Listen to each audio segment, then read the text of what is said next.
confiar o dejamos de poder confiar en los alimentos para poder obtener los nutrientes que necesitamos? El gobierno da recomendaciones en estudios basados en personas sanas. Pero David, a día de hoy 2025, ¿cuál es el porcentaje de la población que es sana? Si hay alguien que basa su alimentación en procesados, no quiere hacer un cambio de estilo de vida, debería más que incluso que la persona que lleva un buen estilo de vida tener esa suplementación en su vida. Hay nutrientes como los omega 3 que hoy en día no son considerados como nutrientes esenciales, pero sabemos a día de hoy que apenas 2 gramos de ingesta de omega 3 al día reduce el riesgo de Alzheimer, de demencia, de enfermedad cardiovascular. ¿Crees que ese riesgo que aumenta con esos niveles altos de hierro en sangre o el tema de la ferritina, por ejemplo, justificaría la recomendación de tener que reducir el consumo de carne roja? Así tenemos a una batería de universidades donde hay una falta de actualización con la investigación reciente y lo que realmente quiere la persona. Cada vez más quiere evitar la toma de fármacos. ¿Cuál es la diferencia de la que obtengo a través de la exposición al sol a la que me provee un suplemento de vitamina D? Si yo consumo esta vitamina C desde una fruta que está unida a minerales y lo consumo desde un suplemento, es la misma molécula, es exactamente lo mismo. Estamos ante literalmente una crisis de salud pública, pero estamos siguiendo pensando que los alimentos siguen teniendo la misma densidad de nutrientes que hace 100 años. Phil, ¿en qué momento dejamos de confiar o dejamos de poder confiar en los alimentos para poder obtener los nutrientes que necesitamos para vivir y sobrevivir? Bueno, realmente hasta tenemos estudios para ello de Walkinger y colaboradores, donde vemos claramente desde los años 1940 una disminución clara de nutrientes, como por ejemplo puede ser el magnesio y el calcio, en alimentos de origen vegetal, claramente curvas donde hay una pérdida de hasta el 40% del contenido en minerales claves, nutrientes esenciales como calcio y magnesio. Y esto se debe básicamente al cambio atmosférico, las lluvias ácidas, el suelo que se hace, suelos agrícolas que se hacen cada vez con los fertilizantes sintéticos, NPK, nitrógeno, fósforo, potasio. Todos estos fertilizantes depletan completamente la capacidad que tienen las raíces de chupar los minerales del suelo. Los suelos están depletados en estos minerales y a pesar incluso de los alimentos que puedan provenir de fuentes orgánicas, fuentes ecológicas, la diferencia entre una fuente no orgánica vegetal y una fuente orgánica es apenas del 10%. Es decir, incluso consumiendo estos vegetales de fuentes orgánicas no nos asegura para nada que haya mayor densidad o de vitaminas o de minerales. Y desafortunadamente esto es algo que no podemos hacer o no podemos cambiar. Va a seguir habiendo contaminantes atmosféricos, va a seguir habiendo lluvias ácidas y cada vez más tendríamos que irnos a productos animales, mariscos, pescados azules, carnes, que sí ellos no tienen disminución del contenido de minerales o vitaminas comparando con las fuentes vegetales. Entonces, desconfiar de las fuentes vegetales como fuentes en minerales, efectivamente, esto está claro y está evidenciado, y por ello la suplementación en algunos casos puede tener mucho sentido, sobre todo desde el punto de vista de vitaminas y minerales. Eso quiere decir que entonces no sería suficiente con una alimentación saludable para proveer los nutrientes que necesitamos. Si nosotros analizamos las tablas de alimentos, cojamos por ejemplo las de contenido de magnesio, las tablas no han vuelto a analizar el contenido de magnesio, incluso de calcio, de hierro, de fuentes vegetales desde hace más de 3 décadas e incluso 4 décadas. Entonces, número 1 y número 2, también tenemos, en función de los territorios donde están estos vegetales, una diferencia abismal en el contenido de minerales en función de dónde provenga este mismo vegetal. Entonces, como profesional de salud, una persona a pie de calle, cuando ve una tabla de los gobiernos que dice que la espinaca tiene 75 miligramos de magnesio por cada 100 gramos y nos lo creemos, estamos cometiendo un error.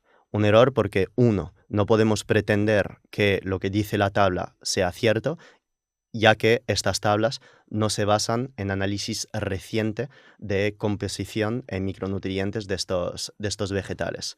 Entonces, eso número 1. Ya hay un error que no podemos controlar. de cuánto es este error, 20 miligramos, 30 miligramos, 100 miligramos. Yo no soy nadie para decirte de cuánto es este error, pero desde lejos confiar en las tablas de gobierno y pensar que las tablas de gobierno están 100% acertadas, personalmente no es algo en el cual basaría mi criterio para cubrir nutrientes solo con mi alimentación. Lo que sí es, los alimentos animales, eso sí, no han sufrido del reino animal, no han sufrido para nada esta disminución en composición mineral, ya que Ni siquiera básicamente con el cambio de, o sea, ni siquiera con una dieta no, basada en cereales. no, porque obviamente todo va a depender de la alimentación y de qué tipo de animales estamos hablando. Si estamos hablando de una vaca o de una gallina, pues no va a ser lo mismo Claro, que los mariscos o los claro. pescados azules, que la alimentación sigue siendo la misma, es fitoplancton, siguen viviendo en la misma profundidad del mar. Entonces, en los alimentos provenientes de las aguas marinas, la diferencia en la composición de los músculos, de los cartílagos, etcétera, es diferente frente a a las fuentes vegetales, es decir, no han sufrido la variación que han podido sufrir los vegetales. Entonces, partiendo de esta base, número uno, ya cometemos un error simplemente basándonos en las tablas de gobierno. Y número dos, una persona a pie de calle tendría entonces que todos los días traquear lo que come, vegetales, frutos secos, semillas, además de fuentes animales de proteínas, sea animales terrestres o mariscos o pescados azules, hacerlo todos los días, tomar en cuenta que la biodisponibilidad, es decir, la capacidad de absorción a nivel intestinal de la persona, Ah, va a ser la misma de los estudios que tienen los gobiernos, es decir, para una fuente vegetal 20% de absorción, para una fuente animal entre el 30 y el 40% de absorción, ponerse a calcular todos estos detalles todos los días y todos los días estar seguro de traquear todo lo que comen, absolutamente todo, para estar seguro cubrir todos los días el 100% de las recomendaciones del gobierno. Premisa número 3, partiendo también de la base que las recomendaciones gubernamentales de minerales están acertadas. Y hoy sabemos, por ejemplo, que para el magnesio no es el caso. Los gobiernos recomiendan 400 miligramos para un adulto, pero consensos de expertos ahora están hablando de subir estas recomendaciones diarias de magnesio a 600 miligramos, siendo uno de los minerales que más se elimina por la farmacología antihipertensiva, que cada vez más se absorbe menos por la prescripción excesiva de antiácidos. Es uno de los minerales también que es difícil obtener desde la alimentación, siendo uno que más se ha sido eliminado en las fuentes vegetales. Es decir, error número 3 es pensar que las recomendaciones gubernamentales están aptas para cualquier persona en este planeta. Y obviamente no. Sabemos que un deportista necesita más magnesio que una persona con diabetes de tipo 2 o prediabetes, que es el 40% de la población para diabetes de tipo 2 en España, 70% de la población estimada con prediabetes. Todo eso aumenta las necesidades en magnesio. Y lo mismo hablo con la osteoporosis en este grupo de población, que es una gran parte de la población a partir de los 50 años, sobre todo mujeres, que tienen que estar con más altas cantidades de calcio. Entonces, todo eso no nos lo dice el gobierno. El gobierno da recomendaciones en estudios basados en personas sanas. Para el magnesio, para los minerales, para las vitaminas. Pero David, a día de hoy 2025, ¿cuál es el porcentaje de la población que es sano? Es decir, estamos ante literalmente una crisis de salud pública, pero estamos siguiendo pensando, además, que los alimentos siguen teniendo la misma densidad de nutrientes que hace 100 años. Y seguimos pensando que la espinaca sigue teniendo 80 miligramos de magnesio o su densidad que nos dicen los gobiernos. Partiendo de esta base, confiar únicamente en la alimentación para cubrir las necesidades que nosotros tenemos, o como personas enfermas, o con personas con prediabetes, o deportistas, es, en mi opinión, poner a riesgo bastante niveles plasmáticos de nutrientes esenciales, como podría ser el selenio o el magnesio, que son muy fáciles de cubrir con la suplementación en caso de pertenecer a este grupo de población. ¿Y crees que eso vaya a cambiar a corto o mediano plazo? O sea, las dos partes, que la población deje de estar tan enferma y que las recomendaciones sean inadecuadas. Es decir, que el gobierno cambie las recomendaciones para que la población deje de ser enferma. Claro. ¿Tú qué crees? No, bueno, yo creo que no, pero Lo es, estarían, difícil. lo estarían haciendo desde hace 40 o 50 años. El gran problema es, uno, aquí hay un debate político que nunca sabremos las decisiones que salen de los gobiernos. Siempre habrá hipótesis, siempre habrá ideas y personalmente pienso que hay nutrientes como los omega 3 que hoy en día no son considerados como nutrientes esenciales, es decir, que no tienen una recomendación de ingesta, pero sabemos a día de hoy, con metaanálisis, con estudio randomizado controlado, con estudios observacionales, que apenas 2 gramos de ingesta de omega 3 al día reduce el riesgo de Alzheimer, de demencia, puede reducir los triglicéridos, reducir el riesgo de enfermedad cardiovascular con simplemente asegurando 2 gramos de toma de omega 3 al día. Y esto no se está haciendo, ni siquiera hay una recomendación de ingesta de omega 3. Y así podemos hablar también de otros nutrientes que tendrían que estar dentro de la lista de recomendaciones gubernamentales. Hablamos, por ejemplo, de la vitamina K2, que no tiene una ingesta recomendada, cuando literalmente tendría que estar este nutriente dentro de las ingestas recomendadas por gobierno, por proteger frente a enfermedad cardiovascular, reducir el depósito de placa de ateroma, ser un potente antiinflamatorio. Y todavía seguimos a la espera de todas estas modificaciones. Lo mismo podríamos decir para la vitamina C. Ciertos autores están ahora hablando de subir las recomendaciones diarias de vitamina C, que ahora están establecidas entre, dependiendo de los gobiernos, 80 miligramos y 120 miligramos. Algunos autores demuestran por A más B que las recomendaciones de vitamina C podrían ser de 180 miligramos, algunos autores de 200 miligramos, porque se ve en estudio de randomización mendeliana, que son como especies de estudios randomizado controlado a gran escala, donde se ve que las poblaciones que tienen más altos niveles de vitamina C en plasma tienen riesgo reducido de enfermedad cardiovascular, particularmente de ictus cardiometabólico, y disminuciones, estamos hablando de más de 60% de riesgo de este ictus por tener vitamina C más alto en plasma. Entonces, claro, ¿cómo subir estos niveles de vitamina C? Pues quizá haciendo mejores recomendaciones a la población y número 2, que la población siga estas recomendaciones. Y el problema es que los médicos generales, que son los que tienen básicamente la salud de la población entre manos, no dan estos consejos a la población. Y el problema está ¿dónde? En que las facultades de medicina no se dan las horas suficientes de nutrición como para que el médico general dé las recomendaciones necesarias a la población. Y ahí está el problema. Es decir, los gobiernos tienen que cambiar, las facultades de medicina tienen que cambiar, formar mejores médicos generales que estén más formados en suplementación y en nutrición, para que el paciente que vaya al médico general, que ven los médicos como la gran mayoría como dioses, y el problema es que siempre vamos a estar con estas fracturas entre gobiernos, médico general y población general. Y hay personas pues, que siguen los consejos de redes sociales, pero el problema es que no todo el mundo en redes sociales da los consejos correctos. Y necesitas también una población más consciente también, ¿no? De que todos estos problemas existen. Efectivamente. Entonces, las redes sociales ayudan, influencers de salud ayudan a concienciar más a la población, está muy bien, pero seguimos viendo el aumento de enfermedades cardiovascular, diabetes de tipo 2, cáncer, subiendo cada vez más, porque el peso de la tecnología, del Bluetooth, del Wi-Fi, de la densidad calórica de los alimentos, la presencia de ultraprocesados, el móvil que causa cada vez más sedentarismo, hace cada vez más tender la población a pues, mirar otras herramientas para cubrir nutrientes que ni siquiera sabe cubrir con la alimentación.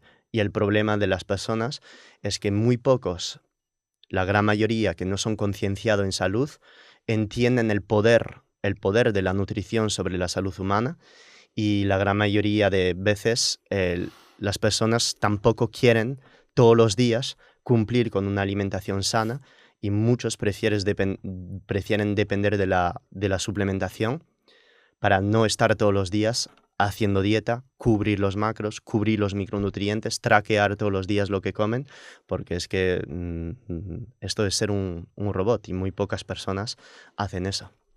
¿Crees que y aquí me voy a meter un poquito en polémica porque bien sabes que no soy partidario de depender de la suplementación cuando no tendrías que depender de la suplementación, pero ¿crees que en esa población que no quiere cambiar hábitos es necesaria esa suplementación?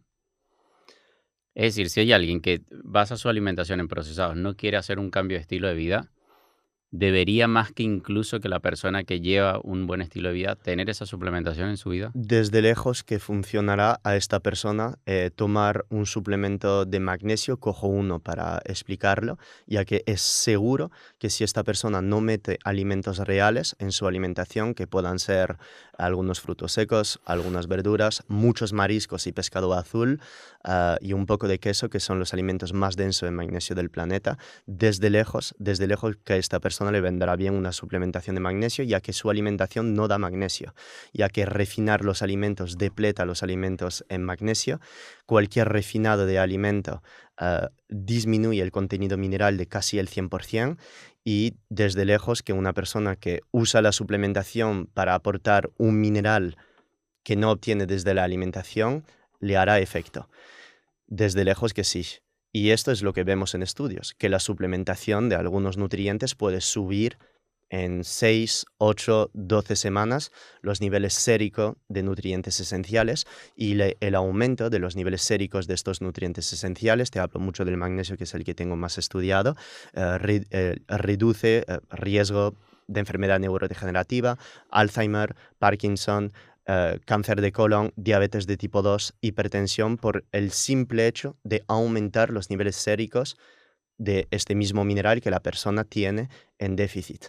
Y es por ello, David, fíjate, yo amante de la nutrición, perdía mis horas de pequeño, hablando como si tuviese 75 años, en tiendas de suplementos, en papers, queriendo saber de memoria cuántos alimentos, cuántos minerales había en cada uno, para poder justamente cubrir cada uno de los minerales de modo obsesivo completamente todos los días, hasta llegar 10 años después de divulgar sobre nutrición, dándome cuenta que muy pocas personas todos los días comen sano.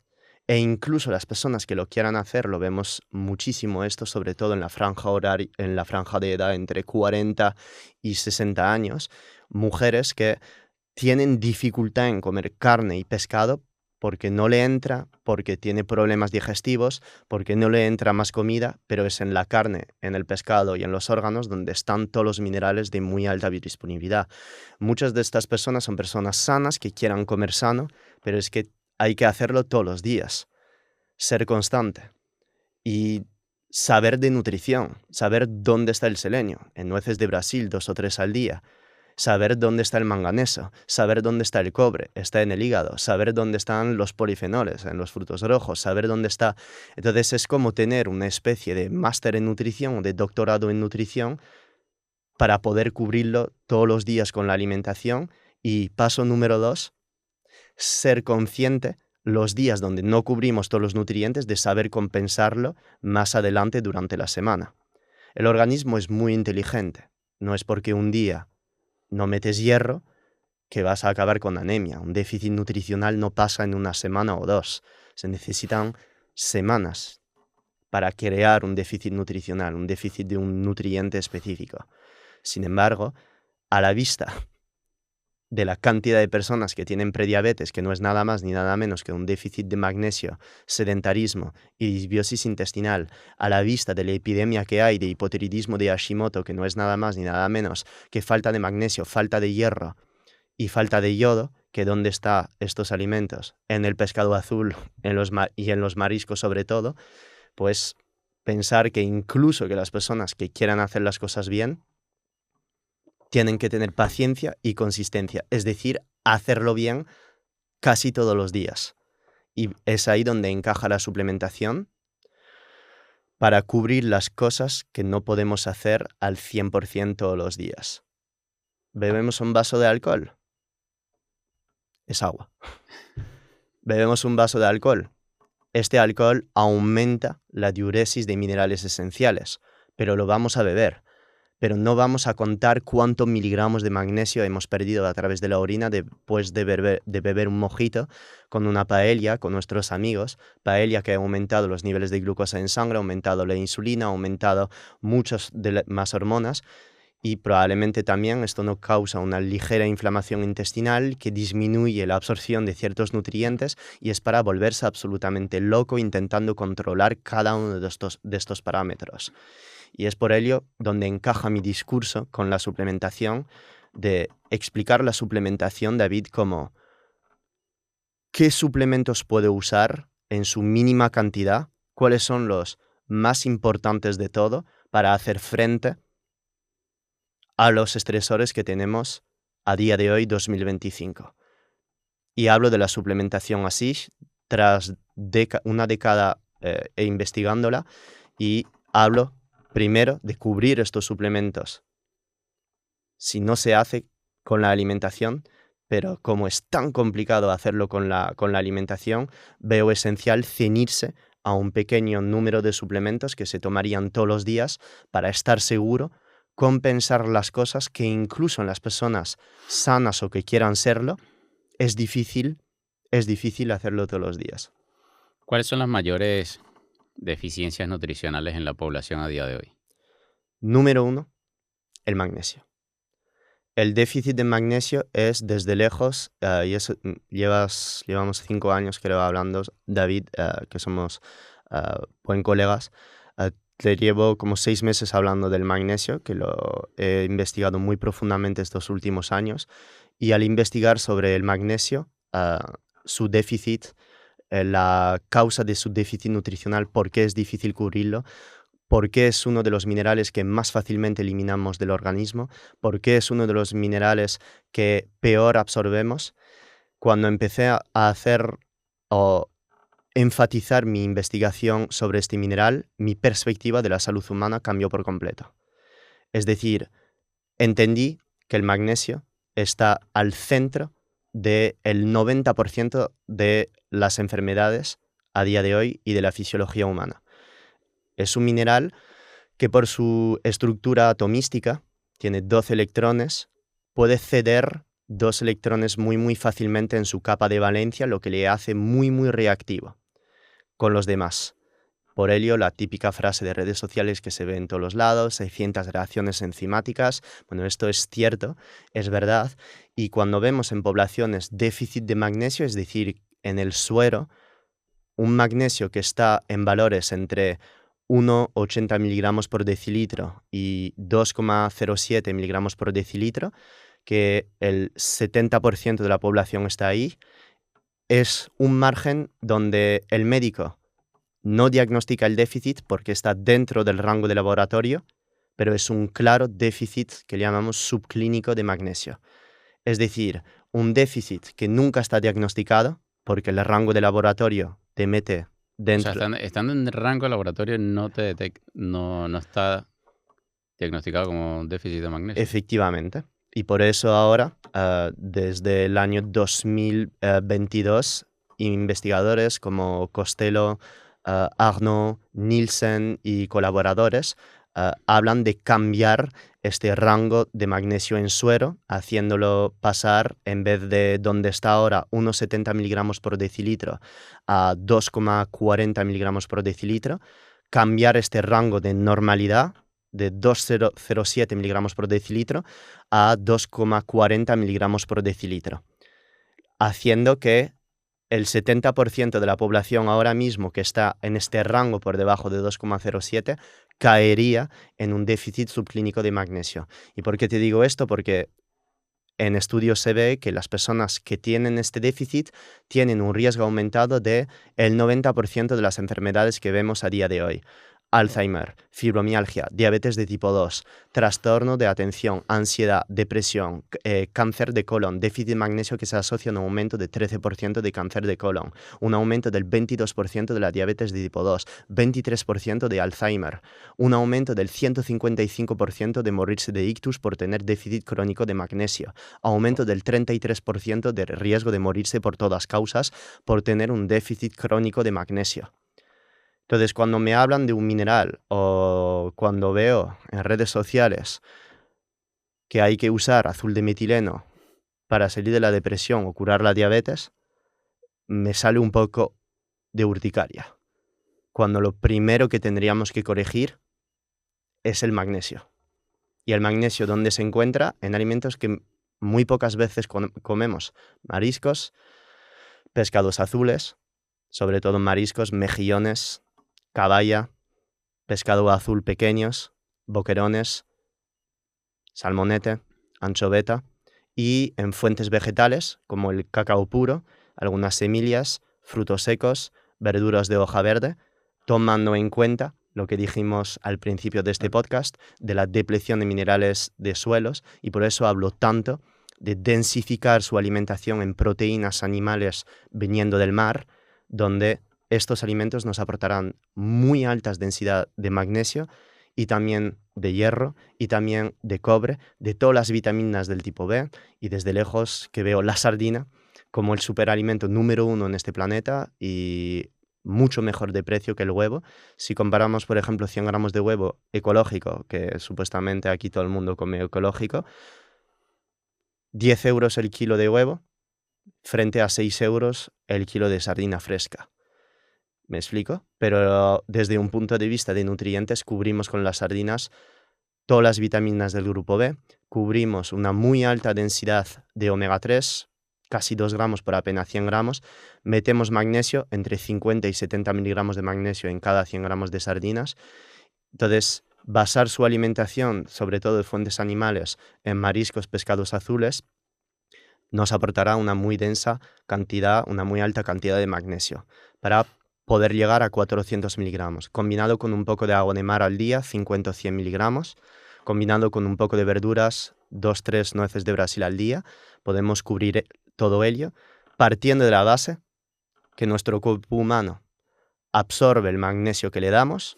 Desde la alimentación es aprox 30% de la biodisponibilidad, desde el agua de mar entre 70 y 80%, desde las aguas potables igual, o de las aguas embotelladas entre el 70 y el 80%, partiendo de la base que absorbemos esta cantidad, que eliminamos lo que tendría que eliminar una persona sana, cosa que es tener mucho ego, porque tú como yo, la gente pues nos puede ver sano a través de la cámara, pero quién sabe que a lo mejor te pita un coche al salir del estudio, eso te genera estrés, te hace dormir mal esta noche y ya tu metabolismo del magnesio cambia. Entonces, pretender incluso haciendo las cosas bien nos pone a riesgo frente a muchos posibles déficits. Entonces, cuando me has preguntado cuáles son los nutrientes que tú piensas que el ser humano tiene más en déficit, desde lejos, David, el magnesio. Y por eso, si una persona tendría que elegir un solo suplemento dentro de los 5 que recomiendo, que seguro hablaremos hoy, es el magnesio. Desde lejos es el magnesio. Y la gente lo podrá ver en una semana o 2 escogiendo un buen suplemento de magnesio, preferiblemente de forma quelada. Efectivamente, lo podrá ver. En nivel de su sueño, sobre todo de su ansiedad, lo primero que ve una persona es: me siento más tranquilo y mi sueño ha mejorado. Esto es lo primero que una persona ve tomando magnesio, siempre y cuando, obviamente, lo repito, eligiendo el correcto suplemento de magnesio. Luego, número 2, David, de minerales y de nutrientes, hablaría del hierro, a la vista de la cantidad enorme de anemia sin diagnosticar y diagnosticada que hay, que es debido cada vez más a gobiernos que demonizan completamente a la carne roja, a los órganos, que ponen hacia atrás estos alimentos en la población por las grasas saturadas, por el colesterol.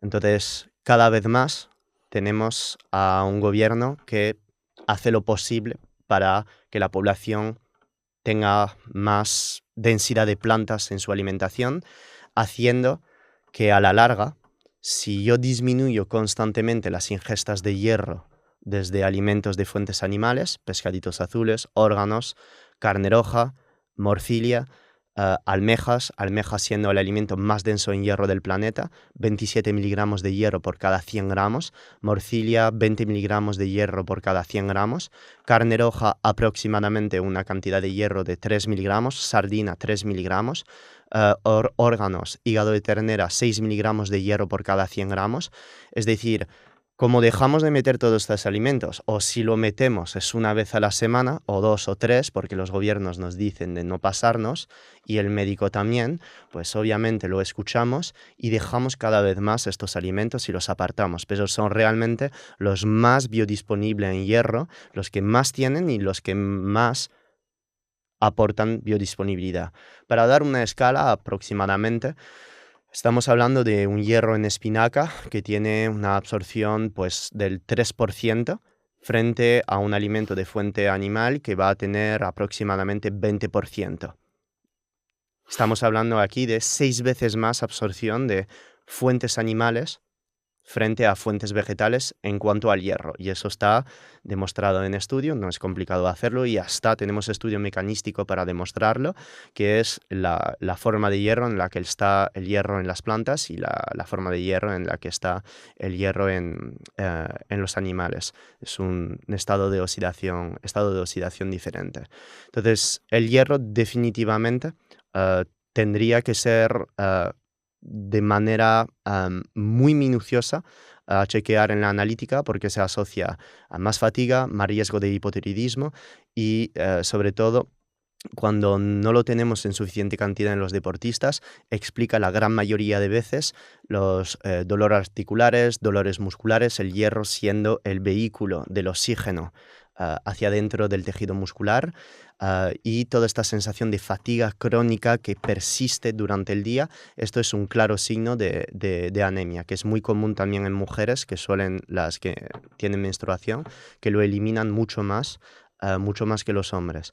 En embarazadas, por ejemplo, este hierro tendría que estar tomado todos los días en cantidades superiores a comprendidas entre 20 y 27 miligramos de hierro en embarazadas, pero ¿qué embarazada todos los días mete hígado de ternera, morcilla o almejas para todos los días cubrir el hierro?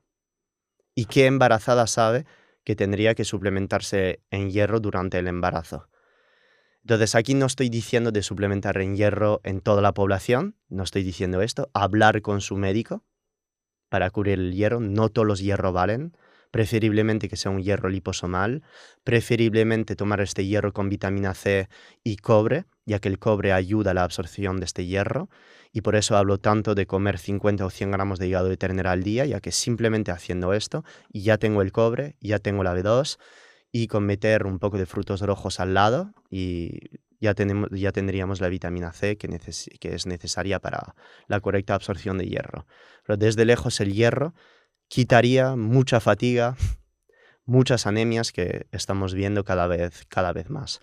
Yo no soy experto en hierro, pero a la vista de cómo el gobierno está empujando cada vez más estas dietas plant-based, pienso que la población cada vez más huye de la carne y pienso desde lejos que esta falta de ingesta de hierro explica el aumento en la prevalencia de anemia en nuestra población. ¿Y cómo explicas que deportistas de alto nivel o de alto rendimiento, al estilo un Novak Djokovic que tiene una Ujú, alimentación plant-based, tenga el rendimiento que tenga? ujú. Porque tiene que cubrir todo eso a través de una suplementación súper estricta. No, porque un vegano puede perfectamente cubrir el hierro procesando correctamente los vegetales que está consumiendo y suplementándose en hierro, básicamente, que es lo más sencillo del mundo. Yo conozco a muchos veganos, hay que saber mucho de nutrición para saber cubrir todos los nutrientes esenciales en una alimentación vegana. Hay que cocinar muy bien ciertos alimentos, saber procesar semillas, saber pasar bajo agua semillas, tener la paciencia de hacer esto, meter la suficiente cantidad de lentejas, que nadie consume las lentejas crudas. Yo no soy de esta parte de gente que dice que los vegetales tienen antinutrientes. Los antinutrientes se eliminan muy fácilmente a través de la cocción, remojándolo, etcétera. Hay muchas técnicas para eso, pero desde lejos un vegano que hace bien las cosas puede acabar metiendo mucho hierro, porque hay muchos vegetales que tienen mucho hierro, y a pesar de la poquita biodisponibilidad de este hierro, puedes llegar a las recomendaciones de 8 miligramos en adultos perfectamente consumiendo alimentos del reino vegetal. Es más complicado, pero lo puedes hacer. Hay algunas líneas de evidencia, ah, no digo que sean autores plant-based, son básicamente pues, autores que se han interesado en el tema, que demuestran que no haría falta llegar a tan alta cantidad de hierro, 8 o 10 miligramos en edades adultas. Y este argumento se basa en que el exceso de hierro en la alimentación se asocia a más inflamación, más riesgo de diabetes, posiblemente ganancia de grasa, debido a que el hierro, cuando está en demasiada alta cantidad en sangre, que se puede ver el hierro en suero, también se puede ver los niveles de ferritina, cuando están demasiado altos suelen asociarse a más inflamación, más ciertos tipos de cánceres, más diabetes de tipo 2, y es por ello que algunos autores en la evidencia hablan de cuidar mucho los niveles de hierro, y que en algunos casos este tipo de alimentación plant-based, a pesar de todos los días incluso no llegar a los 8 miligramos de hierro, ponen en cuestión justamente estas RDA de hierro, dando como menos importancia al hierro. Personalmente no soy vegano, y a cualquier vegano que nos esté escuchando, deportista, yo personalmente, si fuese vegano, me suplementaría en hierro liposomal, y no podría correr el riesgo de estar todos los días pensando en excederme en hierro desde alimentos vegetales, y tampoco pienso sería capaz de llegar a tolerar tanta cantidad, gramos, de FODMAPs en mi intestino. Tendría gases, pienso, durante más de una semana si estuviese llegando a esta cantidad de vegetales en mi intestino para sacar provecho del hierro. ¿Crees que ese riesgo que aumenta con esos niveles altos de hierro en sangre o el tema de la ferritina, por ejemplo, justificaría la recomendación de tener que reducir el consumo de carne roja? No, porque la carne roja tiene muy poco hierro realmente. Si lo comparamos con el hígado de ternera, la morcilla o las almejas, estamos hablando de 3 miligramos de hierro por 100 gramos de carne roja. Entonces, si consumimos 200 gramos de carne roja al día, tenemos 6 miligramos, 7 miligramos. Si las RDA de hierro están a 8 o 10 miligramos, en mujeres están más altas. Entonces, comer 200 gramos de carne roja al día no aportaría hierro en exceso para absolutamente nada. En cambio, comer 400 gramos de almejas todos los días durante 4 meses, pues esto podría ser problemático. Uso un ejemplo extremo, me conoces, David, ya, para que la gente que nos escuche lo entienda. Si las almejas tienen más hierro, casi 30 miligramos por cada 100, que es un alimento espectacular, que es muy denso en omega 3, muy denso en selenio, casi con 100 gramos de almejas ya cubrimos más del 120% de las recomendaciones de selenio que es esencial para la tiroide, que está muy bien, pero no es por aportar un nutriente en exceso que esto aporta más beneficios que dando 100% de las recomendaciones. Entonces, la carne roja, desde lejos que no es por comer 200 gramos de carne roja al día que nos vamos a pasar con el hierro. Lo único con la carne roja, David, que veo es que el problema de dietas carnívoras basada únicamente en carne es que, uno, la persona no come pechuga de pollo todos los días, ni come sardinas. Muchas veces las personas que hacen carnívora o Lions Diets comen trozos muy grasos de carne roja, y tienen que comer mucho, porque si solo comes 200 gramos de carne roja al día, desde lejos pierdes mucha grasa, vas a solucionar probablemente muchos problemas intestinales, pero desde lejos no cubres los nutrientes esenciales para nada solo metiendo carne roja. ¿Dónde está la vitamina C? Cubriendo todos los días más de los 100 miligramos recomendados. ¿Dónde está el manganeso? ¿Dónde está el magnesio? ¿Dónde está? ¿Dónde están toneladas de nutrientes esenciales o como el potasio, donde tienes que llegar a más de 3 gramos al día solo comiendo carne roja? Entonces la carne roja no la veo problemática en cantidades de 100, 150 gramos al día. Y como siempre, David, es ¿qué necesidad hay de comer todos los días 200 gramos de carne roja si tenemos otros alimentos que son muy interesantes, como los pescados azules, que aportan toneladas de minerales y vitaminas y nutrientes esenciales que también aporta la carne roja, pero con un perfil de grasa mucho más interesante que la carne roja, que es mucho colesterol y mucha grasa saturada, mientras que unas sardinas son muchos omega 3, muchos ácidos grasos monoinsaturados, muchos minerales y vitaminas. Entonces, si me pides entre los dos, desde lejos preferiría cubrir el hierro con sardinas, que tiene la misma cantidad de hierro que la carne roja, que comer carne roja todos los días, desde lejos que sí. ¿Cuál sería la tercera mayor deficiencia nutricional en la población?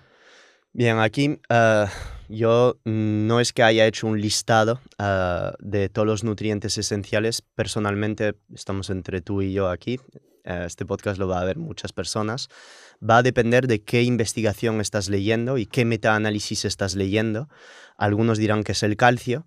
Algunos te podrán decir que pues, es una vitamina.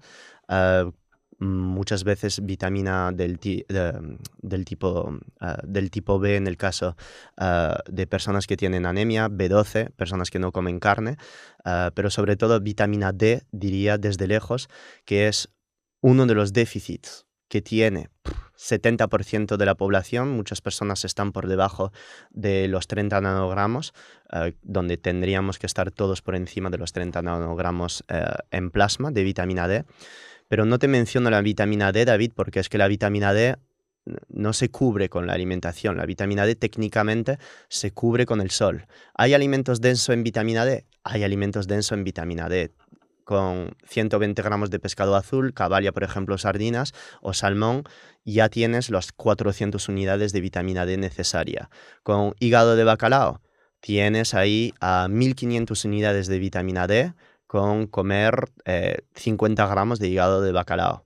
Tienes también muy altas densidades de vitamina D en leche, pero relativamente a los pescados azules o el hígado de bacalao hay una cantidad de 80 unidades de vitamina D por 100 gramos de leche, 100 mililitros de leche, incluso creo menos, 40 unidades. Entonces, sí se puede cubrir la vitamina D con la alimentación, desde lejos que sí, pero hay que hacerlo todos los días. Es decir, todos los días tienes que meter estos alimentos, por lo menos 100 gramos, 200 gramos de los alimentos densos en vitamina D, y hacerlo todos los días de manera consistente y constante. La mejor fuente de vitamina D desde lejos es el sol. Pero incluso en edades avanzadas, a partir de los 40 años, vemos, a pesar de que digamos a las personas de ir cada vez más al sol, una dificultad para transformar esta vitamina D3 en su metabolito activo, que es la vitamina D doblemente hidroxilada, la 1,25-OHD2, que tiene la vitamina D3 que pasar por el hígado, después por el riñón, que es esta vitamina D que tiene todos los efectos inmunomoduladores, antidepresivos, antidiabéticos. Bueno, esta vitamina D técnicamente tendría que ser obtenida con el sol, pero a medida que avanza la edad, ganamos envejecimiento, nos envejecemos, este paso de vitamina D3 preactiva a vitamina D activa se hace cada vez más complicado. Una de las razones de ello es por el déficit de magnesio. El magnesio es esencial para la activación de vitamina D, como bien está evidenciado en los estudios del investigador Uwe Tonse en 2018 y 2020, donde demostró claramente a nivel mecanístico que el magnesio está implicado en todos los pasos de activación de la vitamina D. Entonces, no hablo tanto de déficit de vitamina D porque muchas veces el magnesio puede corregir un déficit de vitamina D. Y hasta tenemos estudios donde la suplementación de magnesio puede elevar las concentraciones plasmáticas de vitamina D. No estoy diciendo que el magnesio sea la clave para todo, estoy diciendo que hace mucho para la fisiología humana. Entonces, la vitamina D podría ser uno de los nutrientes el cual en la analítica, en la gran mayoría de personas, hay déficit, pero se puede cubrir con otra cosa que no es la nutrición. Cuando hay claro déficit, obviamente hay que suplementar. O sea, veo muchos malabares por ahí en redes sociales, demasiados malabares de la vitamina D se puede subir metiéndose en baños de agua fría, porque esto crea ultravioleta interno, que activa la síntesis o activación de vitamina D. Muchos malabares para subir los niveles de vitamina D. Cuando hay un claro déficit y que la persona ya toma el sol, ya mete sardinas y tenemos que estar por encima de 30 nanogramos de vitamina D, suplementarse en vitamina D, por el amor de Dios, que van a subir los niveles de vitamina D de forma mucho más eficaz que con cualquier otra herramienta. Si ya estamos al sol constantemente y no suben los niveles de vitamina D, puede ser un déficit crónico de magnesio. Habría que suplementar en magnesio, suplementar inmediatamente en vitamina D para ya subir por encima de los niveles de 30 nanogramos, porque por debajo de estos niveles de 30 nanogramos estamos en un claro déficit, donde en este déficit de vitamina D tenemos más riesgo de depresión, más riesgo de demencia, más riesgo de enfermedad cardiovascular, más riesgo de diabetes. O sea, es que es absurdo. Y tenemos a médicos, el otro día mi sobrina, 14 años, que sufre de ansiedad y la estoy asesorando, que era como yo, desafortunadamente. Le digo a mi hermana, su madre, hemos hecho una analítica, ¿cómo tiene los niveles de vitamina D? No, pero eso está bien, el médico me ha dicho que estaba bien. ¿Cuánto los tenía? Tenía los niveles de vitamina D en 18. Un Locura. médico de la Seguridad Social de Zaragoza. O sea, es que estamos y dándole un antidepresivo a la niña. O sea, es como, ¿qué me estás contando? Y la niña que está encerrada dentro porque quiere sacar notas, es una niña que saca muy buenas notas, que se pone presión por los exámenes y no vemos esto en la analítica. Y el médico que le da un antidepresivo, no le da magnesio, no le dice salir más al sol, no. Y pasa por encima. Entonces, claro, como hay una clara fractura a nivel de lo que dicen los médicos a la población, no digo que todos, hay excelentes médicos. Tú conoces, yo conozco, hay excelentes médicos, pero desafortunadamente es que cada vez más no creen, o muy pocos, hablan de la salud desde un punto de vista integrativo. Y yo doy clases en la universidad, hay muchos médicos en mi academia, les formo personalmente a interpretar analíticas, tú bien sabes, ayuda mucho a gente con la nutrición cetogénica y se me quedan los ojos abiertos a la hora de hablar con precisión de estos nutrientes en la analítica. Y es ahí donde cada vez más digo, hay una fractura y un gran problema en las facultades de medicina a la hora de educar nuestros propios médicos. Entonces, ¿Por qué no saben, perdón que te interrumpa, pero ujú, por qué no saben la mayoría de los médicos interpretar una analítica? O sea, algo que pareciera como sumamente básico, ujú. porque no es la primera vez que alguien me lo dice. Y obviamente yo también luego me lo encuentro con asesorados que me dicen, David, es que tengo estos análisis, pero mi médico no los va a saber interpretar. Y un médico está formado para interpretar analíticas, tendría que salir de la universidad sabiendo interpretar los parámetros de la analítica, perfil lipídico, glucosa, derivar a endocrinos, derivar a psiquiatras, derivar a traumatólogos, derivar a dermatólogos. Con un mínimo de parámetros en la analítica, tienen que salir de la carrera sabiéndolo.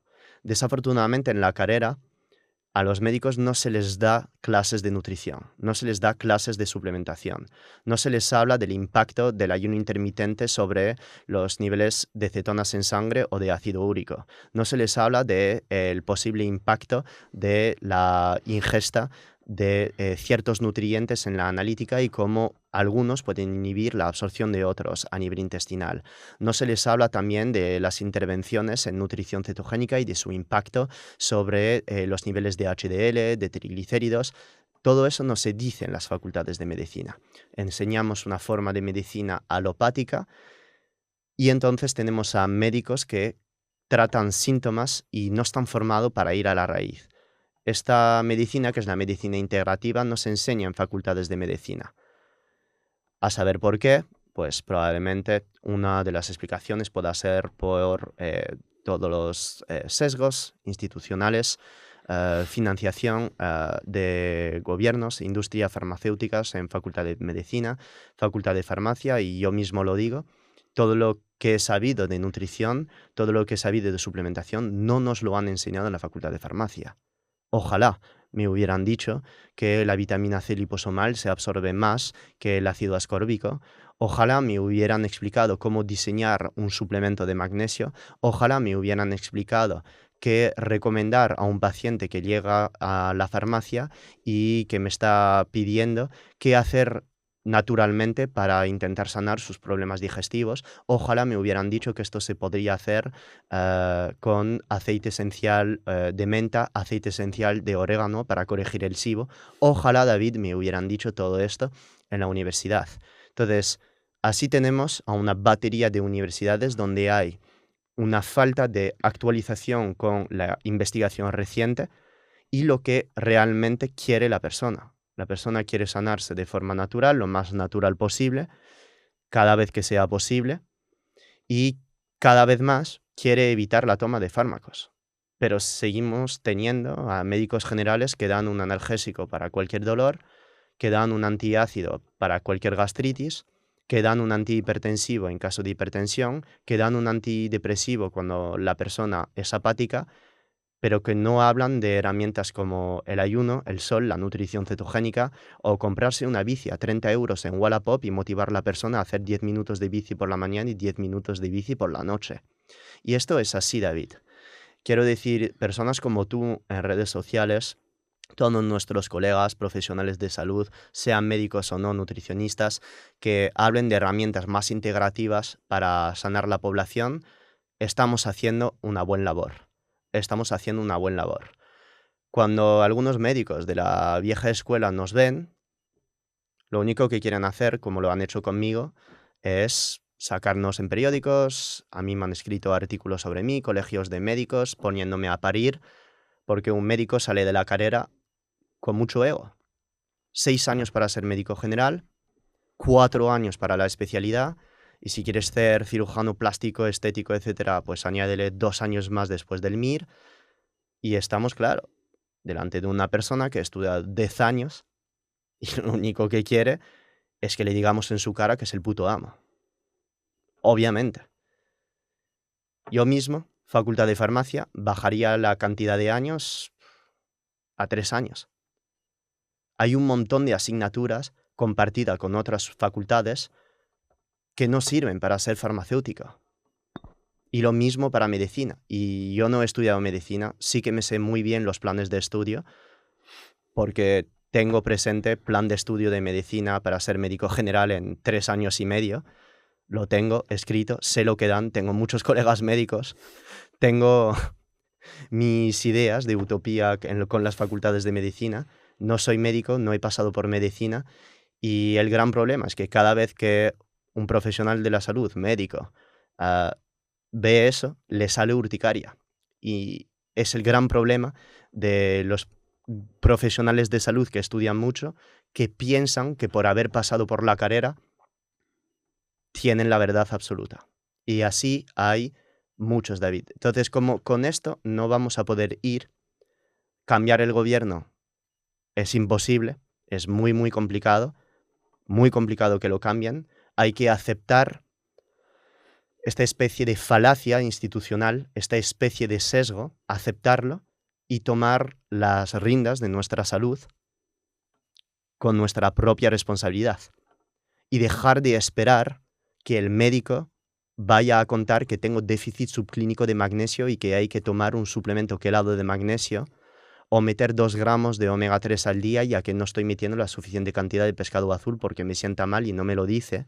Y para SIBO me da directamente un antibiótico, que es la rifaximina, en vez de preguntarme antes si tengo una alimentación densa en FODMAPs, si he intentado ciclar carbohidratos, hacer ayuno intermitente, cosa que no preguntan porque no se les enseña en la facultad. Y ahí está el problema. Entonces, solución 1, que la persona se forme por su cuenta. Que se forme por su cuenta. El paciente. Y que vaya a haber médicos integrativos para que estén tratados desde un punto de vista integrativo, que en mi opinión es la definición per se de la medicina. Es decir, cuando hablamos de medicina integrativa, para mí es lo mismo. La medicina no tiene que ser integrativa. La medicina, por definición per se, tiene que ser así. Es decir, si soy médico, entonces tengo que explicar a mi paciente el ayuno, la nutrición, la gestión del estrés, la relación que tengo conmigo mismo. Eso es medicina. Entonces, la palabra integrativa, fíjate que la hemos creado, medicina funcional, medicina integrativa, porque ya la medicina ha dejado de ser lo que tiene que ser. Y por eso hablamos de medicina alopática. Pero per se la medicina tendría que ser integrativa. No es que sea una visión, ver los médicos en la edad griega, cómo curaba a la gente. Te quiero preguntar algo sobre la suplementación. ¿Cuál es la diferencia de si yo me tomo, por ejemplo, X cantidad de miligramos de vitamina C proveniente de naranjas Sí. al que proviene la suplementación que probablemente haya sido extraída de un cultivo de maíz proveniente seguramente de Asia, etcétera, etcétera, etcétera? Es decir, ¿cuál es la diferencia? Y te hablo de la vitamina C por ponerte uno puntual, pero por lo menos en el caso de la vitamina D, por ejemplo, que no es una vitamina, ¿cuál es la diferencia de la que obtengo a través de la exposición al sol a la que me provee un suplemento de vitamina D? Empezamos con una de las dos. Sí, con la que quieras. O sea, ¿cuál sería la diferencia en Sí. general? No tiene que ser necesariamente con una de ellas. Bien. De lo que me aporta el alimento o la naturaleza y de lo que me aporta Bien. la pastilla. Cuando veo claims, afirmaciones en redes sociales de los alimentos son superiores a la suplementación, lo primero que pregunto es ¿qué nutrientes? Pregunta 2, ¿qué estudios has leído? Pregunta 3, si has leído estudios, supongo entonces que este estudio era un estudio randomizado controlado con crossover que han dado exactamente la misma cantidad de vitamina C proveniente del alimento y que la han comparado con exactamente la misma cantidad de vitamina C en forma de suplemento y que este suplemento se tiene que absorber obviamente y no ser una sal inorgánica de un mineral particularmente.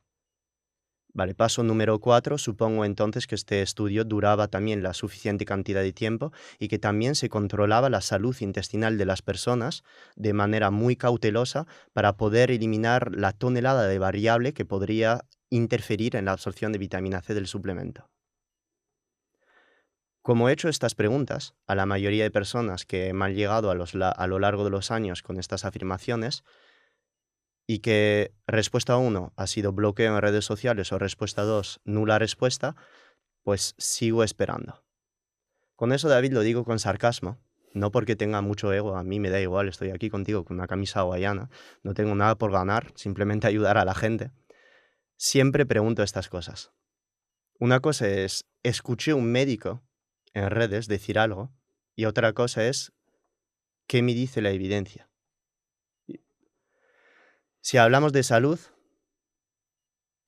tenemos estudios científicos controlados donde simplemente hay que observar qué es lo que pasa si como un alimento, qué es lo que pasa en estas condiciones comparándolo con un suplemento. Pero el problema es que hay muy pocos estudios así, bien controlados.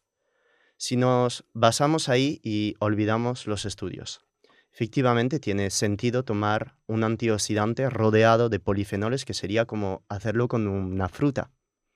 Por ejemplo, la naranja, el argumento de que las frutas son mejor que los suplementos es porque tienen polifenoles antioxidantes de todo tipo, rutina, pigenina, etcétera, flavonoides, que lo que hacen es, al llegar al intestino, ayudan a que el pH intestinal en el cual se exponen los receptores a nivel de la célula intestinal, esta densidad de receptores que captan la vitamina C o otros mineral, se trasloquen en la suficiente densidad para chupar este mineral.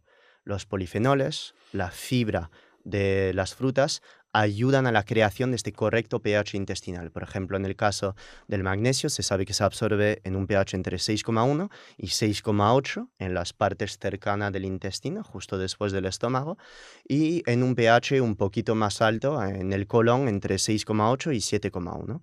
Bueno, pues en una persona con SIBO, una persona con problemas estomacales, Helicobacter pylori, hipocloridia, vamos a tener problemas de absorción de estos minerales. Entonces, fíjate la cantidad de variables que hay para poder decir que desde una fruta o desde un alimento se absorbe mejor que desde un suplemento. Entonces, tiene sentido pensar que si yo consumo frutas o consumo vegetales por este aporte de fibra y polifenoles que ayuda a crear un ambiente correcto de pH para absorber el nutriente, tiene sentido pensar que se va a absorber mejor el mineral o la vitamina. Tiene sentido. Sin embargo, la ciencia no se resume a un solo mecanismo. Aquí estamos hablando claramente de un mineral o una vitamina que atraviesa el intestino. Es un mecanismo, pero tienen que pasar toneladas de otras cosas para que este mineral después se distribuya a sangre, dentro de la sangre se una a proteínas y luego se libere a tejidos, que es donde queremos que esté el mineral o la vitamina en cuestión. Entonces, si yo consumo esta vitamina C desde una fruta que está unida a minerales y lo consumo desde un suplemento, literalmente la diferencia cuando vemos la vitamina C en ascorbato en sangre es la misma molécula. Es exactamente lo mismo de lo mismo. Entonces, si yo meto un suplemento de vitamina C liposomal que ha demostrado ser absorbido con mucha más alta eficacia que en un suplemento de ácido ascórbico o de ascorbato, de tipo de calcio, potasio, magnesio, voy entonces a tener en sangre niveles de ascorbato que van a subir poco a poco, de la misma forma que sea una fruta o que sea un suplemento. Pero estamos en lo mismo de siempre. No hay un estudio que haya comparado la toma de 100 gramos de naranja, que aportará pues aproximadamente, dependiendo de la naranja, 30 miligramos de vitamina C, a un suplemento de vitamina C liposomal, ascorbato, ascórbico, que aporte 30 miligramos de vitamina C y que hayamos observado qué pasa si consumo la fruta y consumo el suplemento. Tendríamos que tener este tipo de estudio.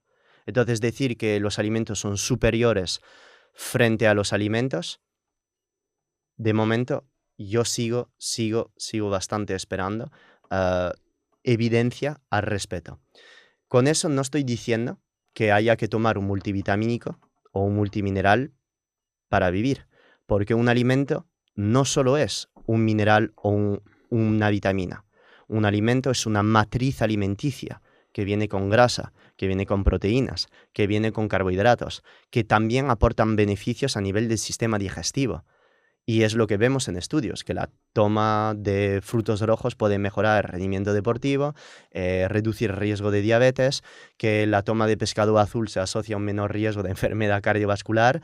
Es decir, no es porque un alimento aporte menos vitamina C o en menor biodisponibilidad que un suplemento, que tenga que dejar de comer este alimento. Este alimento, bueno, posiblemente puede aportar menos vitamina C o de forma menos biodisponible que una vitamina C liposomal. Probablemente, no lo sé. Pero lo que sí sabemos es que este alimento también aporta toneladas de otros beneficios. Mucha fibra, muchos polifenoles, que también no son interesantes para mí. No tengo el mismo discurso sobre el calcio. Por ejemplo, se sabe que la cantidad de calcio obtenida desde un alimento puede ser mucho más biodisponible que desde un suplemento de calcio. Esto es básicamente por la forma en la cual se encuentra el calcio en los lácteos, por ejemplo. El calcio en los lácteos viene unido a proteínas que llamamos los caseinatos. Estos caseinatos tienen transportadores específicos para transportar con ello el calcio. Y estos caseinatos aportan mucho más minerales, en este caso estoy hablando del calcio, de forma mucho más alta cantidad que un suplemento de calcio, que puede ser de cualquier forma, que ha demostrado claramente no tener la misma biodisponibilidad que el calcio que se puede encontrar en los lácteos. Entonces, los suplementos de calcio han demostrado en algunos estudios subir los niveles, el riesgo de osteoporosis, asociarse a un mayor riesgo de enfermedad cardiovascular. En cambio, no vemos esto con la misma cantidad de calcio desde los alimentos densos en calcio, como los lácteos, por ejemplo. ¿Y por qué eso pasa? Bueno, eso pasa debido a un ratio calcio-magnesio que tendría que ser para la población de 2:1, 2 a favor del calcio, 1 a favor del magnesio. Si ingiero 500 miligramos de magnesio, el calcio tendría que estar rondando el gramo al día. Y cuando nos pasamos de este ratio, se ve en estudios poblacionales donde hay más riesgo de morirse por todas las causas, más riesgo de enfermedad de cardiovascular, pero no vemos esto con la ingesta de lácteos. Con la ingesta de lácteos vemos lo opuesto, que la ingesta de lácteos hace lo opuesto que ciertos suplementos de calcio. Ciertos suplementos de calcio que pueden hasta empeorar la osteoporosis, pero con los lácteos no vemos eso. ¿Y cuál es la diferencia entre suplemento de calcio y un lácteo? La diferencia está en que el lácteo aporta toneladas de otros nutrientes, como por ejemplo la K2, en su isoforma MK4, MK7, que ha demostrado ayudar al metabolismo del calcio, fijar el calcio en los huesos, reducir la cantidad de tiempo en el cual el calcio se encuentra en suero, ayuda al metabolismo de la vitamina D, tiene un impacto sobre la homeostasis de ciertas proteínas coagulantes de la sangre, y también los lácteos tienen altas densidades de otros minerales. Estamos hablando, por ejemplo, de magnesio. Para 100 mililitros de leche, de 25 miligramos de magnesio. En el caso de los quesos curados, el parmesano tendría 40 miligramos de magnesio por cada 100. Entonces no podemos comparar, obviamente, un lácteo para cubrir el calcio de un suplemento. Con lo cual, David, para resumir y contestar a tu pregunta, cuando me dicen si un alimento es superior a un suplemento, dependerá de qué suplementos. Y para cerrar con la vitamina D desde lejos, cuando la encuentras en alimentos, no es la misma que un suplemento activado de vitamina D, que no es un suplemento de D3. Nosotros, por ejemplo, en Bilovels tenemos un suplemento de D3. Esta D3 necesita ser activada, pasado por hígado, después pasado por riñón, para transformarse en su vía activa. Por eso siempre recomiendo en cualquier persona que va a tomar la vitamina D, suplementar con magnesio, ya que la toma de vitamina D sube las necesidades de magnesio, ya que para activar esta vitamina D necesito magnesio. Entonces, no hay una regla. Me empecé a buscar para ver si había para cada 1000 unidades de vitamina D tomada una cantidad de magnesio específica a tomar. No encontré ningún estudio específico, pero recomendaría, basado en mi opinión personal y mis investigaciones, que por cada 2000 unidades de vitamina D suplementada, la persona aumentara de 50 miligramos su ingesta de magnesio. Si está tomando 500 miligramos, que sería la cantidad que recomendaría a una persona sana, entonces por cada 1000 unidades de vitamina D meter 50 miligramos de magnesio más. Como la mayoría de personas que suplementan meten 2000 o 5000, pues hacemos cálculos rápidos, que sería meter 200 miligramos de magnesio aproximadamente por 4000 unidades de vitamina D. La vitamina D en alimentos está en forma de vitamina D3, que es la misma que la que está en un suplemento. Es lo mismo. Hay otros suplementos que son vendidos en forma, en algunos países, en venta libre. En España estaríamos hablando de una forma que llamamos el calcifediol, no voy a citar marcas, que es una forma preactivada de vitamina D, que saltaría el primer paso de activación Y este fármaco particularmente ha demostrado subir más los niveles de vitamina D en sangre, obviando este primer paso de activación. Pero lo de siempre, es un fármaco, no es un suplemento, pero no es porque sea un fármaco que sea malo. Es una vitamina D que encontramos perfectamente en nuestro suero, simplemente que ya ha sido activada a nivel industrial. Entonces, a nivel de suplementos, de 3 alimentos, de 3 suplementos, es exactamente la misma molécula. ¿Y la que sintetizamos a partir del sol? Aquí, cuando tenemos estos precursores de vitamina D a nivel de la piel, el impacto del ultravioleta lo que hace es hacer pasar este precursor de vitamina D a la vitamina D activada. Entonces, nosotros en la piel tenemos una especie de precursor de D3 que, gracias al ultravioleta, tiene que pasar después a una molécula parecida a la D3, y esta molécula parecida a la D3 después tiene que pasar a la vitamina D preactiva, que es básicamente la vitamina D que después pasará al riñón, donde estará hidroxilada en su posición 1 y 25, y esta es la activa. Uno de los problemas de suplementación con vitamina D, David, es el exceso de toma de vitamina D.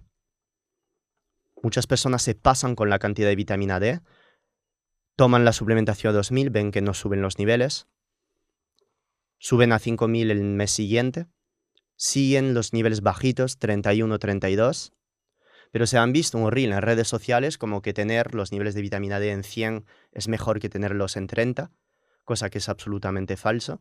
Sí que es verdad que tener los niveles entre 50 y 60 para ciertas enfermedades autoinmunes o cánceres ha demostrado en estudios poblacionales poder reducir el riesgo de padecer estas enfermedades, pero por encima de 60, en un estudio claro de randomización mendeliana, no he visto absolutamente ningún estudio que ha demostrado en ningún momento que tener los niveles por encima de 55-60 sea superior que tenerlos en 40 o 35.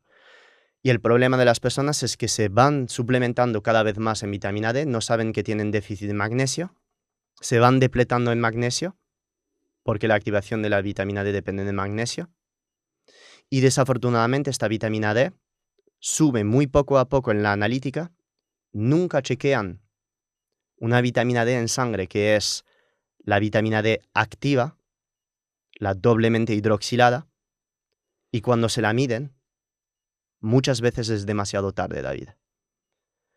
Esta vitamina D en muy alta cantidad en sangre, la activada, genera aumentos drásticos de destrucción del hueso, aumento drástico de fosfatasa alcalina, PTH, que es una especie de martillo que viene a destrozar el hueso, exceso de calcio en sangre, cólicos nefréticos, problemas también de litiasis renal, problemas a nivel del colon, porque el calcio lo que hace es aumentar la motilidad intestinal, causa muchas diarreas y puede hasta asociarse a más riesgo de enfermedad cardiovascular, siendo el calcio un antagonista del magnesio, y cuando hay demasiado calcio, este calcio genera inflamación no solo a nivel de la sangre, a nivel de nuestras paredes vasculares, donde ahí genera placa de ateroma, que es calcio y colesterol y proteínas inflamatorias, sino que impide que el magnesio pueda ejercer sus efectos antioxidantes y protector frente a la mitocondria. Sí, coño, Phil, pero me han dicho que la vitamina D es tremenda.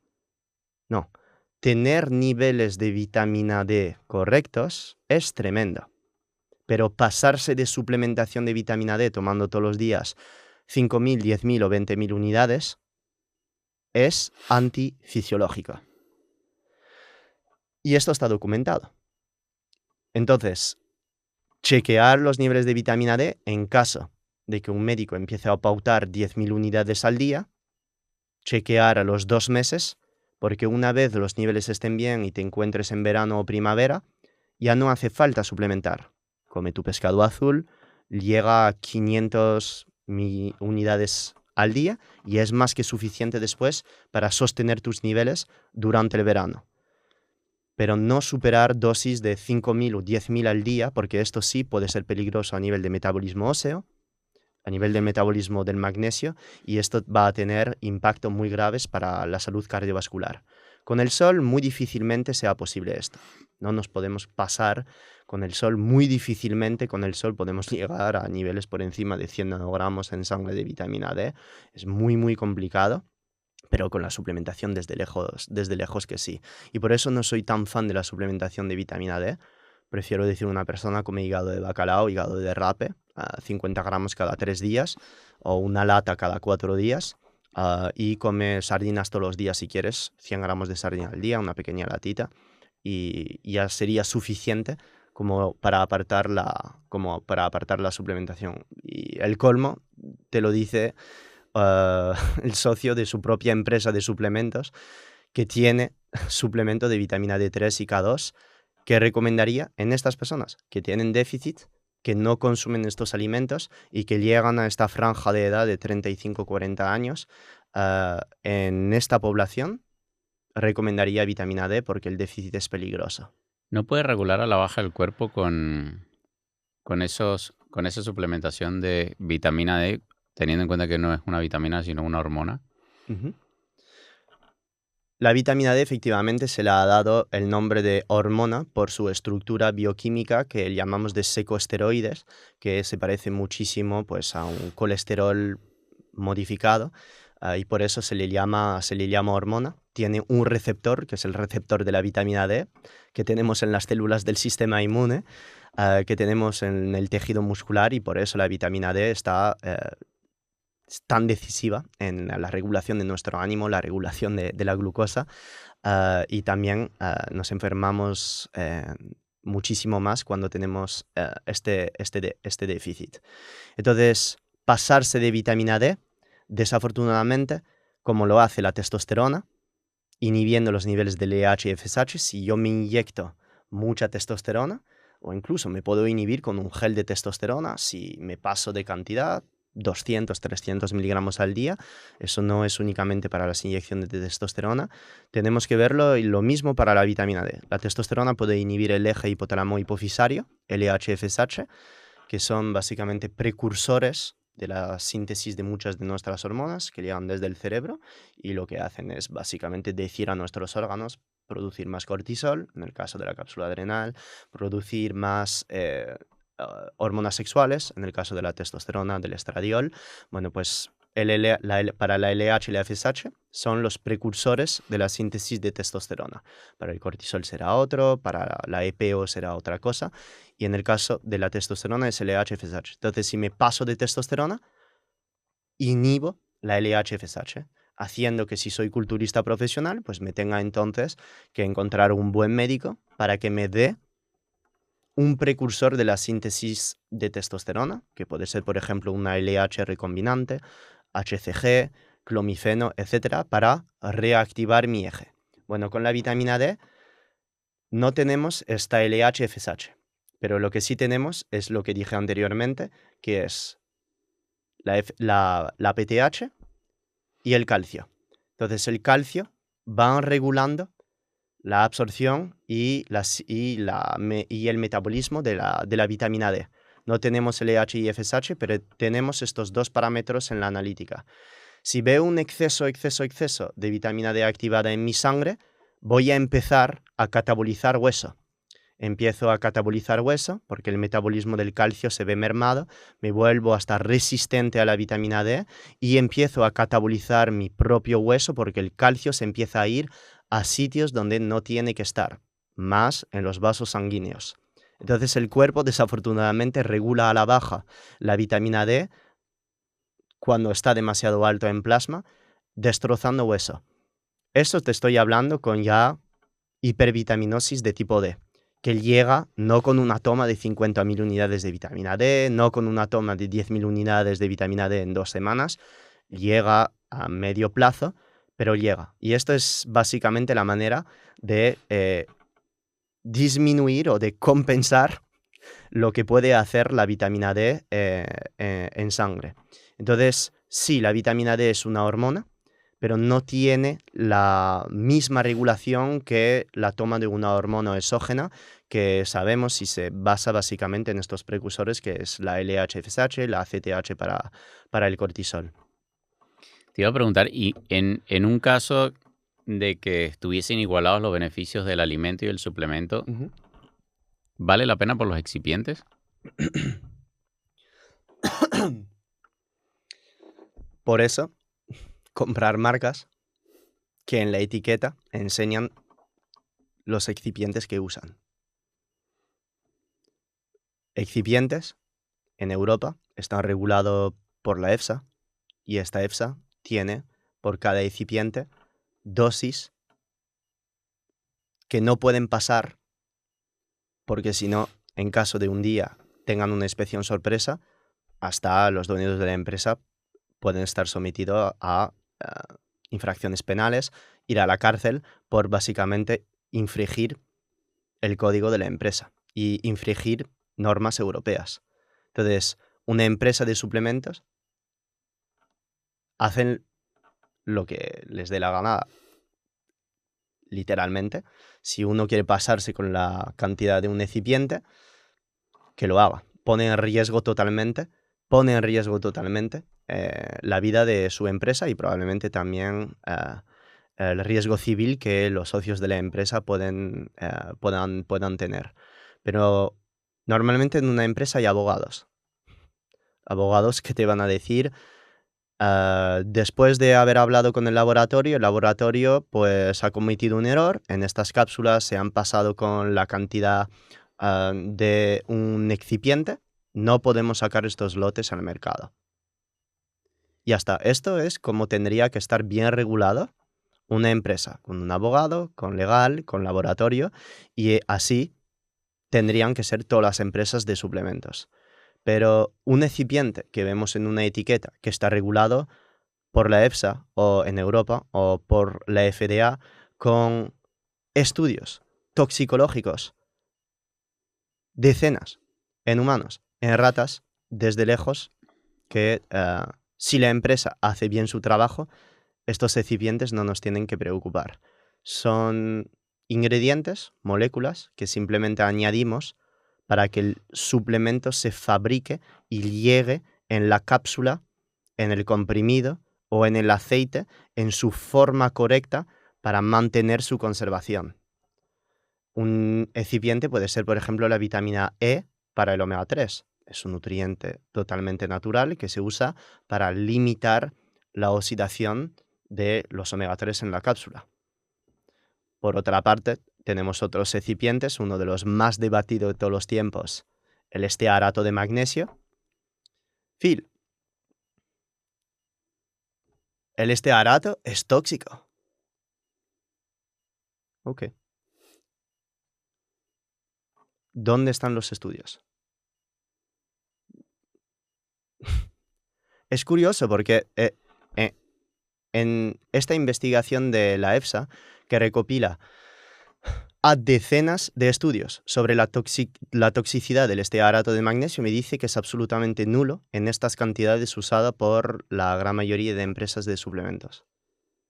Y que se puede usar en estas cantidades, que el estearato de magnesio no es nada más ni nada menos que un lubricante que ayuda a que este polvo de magnesio se pueda comprimir más y encapsular para que la persona lo pueda tomar normalmente. Cojo este ejemplo porque es uno de los más debatidos de todos los tiempos. En el caso del estearato de magnesio, ¿qué es? Vale, pequeña clase aquí de química improvisada. Estearato. Estearato es lo mismo que ácido esteárico. Ácido esteárico, ¿dónde se encuentra? En la carne, la grasa de la carne, en la manteca de cacao, en fuentes vegetales. Entonces, lo que se hace es coger esta molécula y unirla a magnesio. Es lo mismo. Son estos dos ingredientes que consumimos todos los días en la alimentación, magnesio y ácido esteárico. Claro, pero estamos hablando de empresas que están supervisadas en países primermundistas. Ahí que, vamos. claro, que Cada dejas uno, para el resto. cada uno hace lo que quiera. Para eso hay sellos, para eso hay certificaciones, para eso hay labels etiquetados, por ejemplo, en el caso del omega 3, con Friend of the Sea, MSC, y simplemente ver también en la propia empresa, si una persona se quiere meter curiosa, que llame al número de atención al cliente, que le pida absolutamente todas las inspecciones de sanidad, todo lo que usan en su propio laboratorio para poder ver la calidad de los suplementos y preguntar al servicio de atención al cliente si se puede tomar el suplemento y de dónde vienen los suplementos y cuáles son las certificaciones, etcétera. Es tan sencillo, cojamos el omega 3 por ejemplo, para elegir un suplemento de omega 3 que esté preferiblemente en forma de triglicéridos o triglicéridos de esterificado, que provenga de pequeños pescados azules, preferiblemente anchoveta, sardina, salmonete, que esté con las certificaciones MSC o Friend of the Sea y que esté también en las cantidades correctas, en una cantidad entre 1 a 3 gramos por 2 o 3 cápsulas. Esto sería lo estricto mínimo que vería en un suplemento de omega 3, preferiblemente que esté en un recipiente de cristal y mantener estos suplementos de omega 3 en la nevera. Ya son muchos tics por dar que os van a hacer eliminar a tonelada de suplemento de omega 3. Y si añadimos una patente a este omega 3, es decir, la forma en la cual hemos extraído este omega 3 y que esta patente certifique la cantidad de DHA y EPA en el suplemento, pues ya os aseguro que el 99% de los suplementos en el mercado no tienen estos 4 tics que acabo de dar, y así sería para la gran mayoría de suplementos. Intentar cada vez que podáis mirar patentes, que hay patente en el suplemento. Esto se puede hacer con el colágeno, patentes Colpropur, por ejemplo, en un magnesio, que hay varias patentes de magnesio, para el N-acetiltaurinato de magnesio ATMG, para el bisglicinato de magnesio Albion, dimalato de magnesio Trust de Albion. Hay toneladas de patente que normalmente certifican la pureza en magnesio del suplemento, o la pureza en calcio del suplemento, o cómo ha sido quelado, unido el calcio o el mineral a su vehículo para poder, cuando una vez está en el intestino, ser absorbido. Y estos son patentes que nos certifican la pureza del propio suplemento. Y luego otra cosa son la calidad de los suplementos, es decir, la lista de excipiente que tienes. Esto en Estados Unidos, la FDA es literalmente, pues deja muchísimo más libertad que en Europa, son muchísimo más laxos sobre eso. Y por eso seguimos viendo en Estados Unidos, en portales online, suplementos con derivados de anfetaminas, y que estoy seguro que si te pones a analizar, hay muchos suplementos en Amazon que dicen claramente que tiene DMAE, que es un derivado de anfetamina, o otros tipos de pre-workouts, que si te pones a analizar, muchos, estoy seguro, a lo mejor meten derivados de efedrina, de adrenalina, de anfetaminas, de Adderall, para justamente que la persona que lo compre note muchísimo más efecto que el competidor y siga comprando la marca. Hay muchas empresas que se la juegan así, y desafortunadamente esto en Europa es mucho más complicado de hacer. Pero la única manera, porque en la etiqueta una empresa que se la quiera jugar, pues se la juega. La única manera es coger el suplemento, llevarlo a un laboratorio y que el laboratorio lo analice. Esto es muy común en los suplementos de proteína, tú lo sabes, donde meten una cantidad de proteínas en la etiqueta. Para Sí. cada scoop te aporta esto 30 gramos de proteínas, y esto se llama un aminospiking, que llamamos, que meten aminoácidos libres por encima, normalmente es glicina y glutamina, lo que hace que salga en la etiqueta una cantidad de proteína más alta, pero usando menos proteína whey, o usando menos otro tipo de proteína, bovina, porcina, de pollo, etcétera, para subir el contenido de proteína, porque al detectar la cantidad de proteína, incluso en un laboratorio, si tú metes estos estos aminoácidos encima de la proteína, es muy difícil detectarlo. Este método detecta los grupos aminos, los grupos nitrógeno, y si tú metes encima cojamos 15 gramos de proteína de tipo whey, le metes 10 gramos de glicina, 5 gramos de glutamina, incluso el fabricante o the third party, la parte tercera que mira la composición del suplemento, puede literalmente pasar por desapercibido por este método que llamamos el aminospiking, que lleva 30, 40 años en el mundo de los suplementos. Pero estamos en lo de siempre, llegamos a 2025, donde esto cada vez más o sea, se ve cada vez menos. Y en Europa es cada vez muy complicado de hacer, sobre todo con las redes sociales, que hay tantos influencers ahora que se ponen a verificar los suplementos, a ver la composición, que literalmente, o sea, yo personalmente en nuestra propia empresa de suplementos, o sea, no me atrevería para en ningún momento, en ningún momento hacer tonterías así, porque uno es mentir al cliente y dos, realmente si ya has creado y tienes una marca y hablas de salud, no tienes que pensar en eso para ganar más dinero. Lo que tienes que hacer es básicamente escuchar a las personas que compran tus suplementos, escuchar su feedback, mejorar tus propios suplementos e incluso no bajar precios de tus propios suplementos por el bienestar de la humanidad.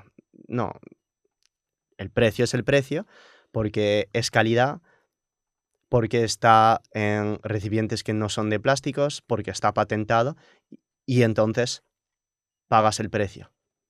Y muchas veces en suplementos que son mucho más baratos que los demás, o que en la etiqueta te dicen X cantidad de magnesio y tiene 10 euros menos a la hora de pagar,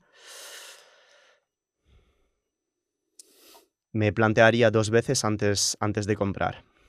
¿Y qué pasa con la...? Porque yo veo que ahora mucha gente, ok, está huyendo de los fármacos y está buscando otras alternativas en el mundo de la suplementación, en el Sí. mundo de la medicina funcional, pero pasan de ser polifarmacia a Ujú, ser polisuplementados, porque ujú. luego ves, se Sí. toman 15, 20 suplementos. ¿Qué hay de la interacción de todos esos suplementos? Ujú. Sobre todo teniendo en cuenta de que muchos no tendrán evidencia detrás, no serán de buena calidad y tendrán todos estos excipientes de lo que hemos hablado. Sí. Cojamos el ejemplo, por ejemplo, del calcio y magnesio. Una persona que se suplementa en calcio y en magnesio está perdiendo totalmente los beneficios del magnesio por excederse en la cantidad de calcio que está tomando. Ejemplo, un ejemplo básico. Podría ser, por ejemplo, tomar hierro con otros suplementos que podría ser el zinc, por ejemplo. El zinc impide la absorción de hierro y eso puede pasar en muchos multiminerales. O sea, tomas zinc y tomas hierro a la vez calcio y a la vez magnesio. Claro, entonces no es que haya realmente una interacción grave, es muy complicado llegar a una interacción grave. Lo que sí podría pasar es si te tomas un preentreno que ya viene con precursores de dopamina, noradrenalina, como por ejemplo tirosina, N-acetiltirosina, y además cafeína, y además te tomas un suplemento para la tiroides que es tirosina, y además acetil L-carnitina, y además otros precursores de la dopamina o que te dan energía, pues puedes estar mezclando suplementos y tienes una especie de metanfetamina en tu cerebro sin saberlo por habiendo metido incluso 5 o 6 gramos de tirosina de golpe. Pero no es la culpa de la suple. Es como tú bien me conoces, es la culpa de la mala ejecución de la toma de suplementos. Y eso lo hablo lo mismo con la nutrición keto. No, tienes el LDL en 300 no por la keto, sino por la mala ejecución de la keto y que hay un gap entre lo que quieres y lo que estás haciendo. Y este gap es el conocimiento. Bueno, lo mismo con la suplementación. Por eso hablo siempre, David, de estos 5 suplementos. Los 3C, vitamina C, creatina, colágeno, magnesio omega 3. Vitamina C, creatina, colágeno, magnesio omega 3.